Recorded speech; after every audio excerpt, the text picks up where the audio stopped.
উজুর ফরজ ছিল 41টা, এখন আছে 4টা। জি, গোসলের ফরজ বোধহয় 21টা আছে না, এখন 3টা রয়েছে। হ্যাঁ, কোন পরিবর্তন? আরো জোরে। আমার যুগে, আমার রাসূল সাল্লাল্লাহু আলাইহি সাল্লামের যুগে মসজিদে মানুষ যাইতে কোন পাও দিয়া যাইতো? এখন যাইতে কোন পাও? রাসূল সাল্লাল্লাহু আলাইহি সাল্লামের যুগে বাথরুমে গেলে কোন পাও দিয়া যাইতো? এখন কোন পাও?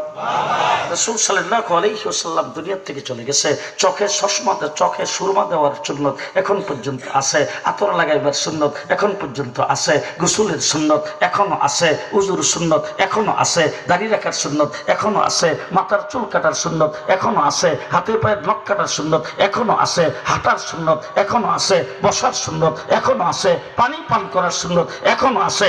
আপনার চাইতে আপনার সুন্নত 1450 বছর এখনো সব ঠিক আছে।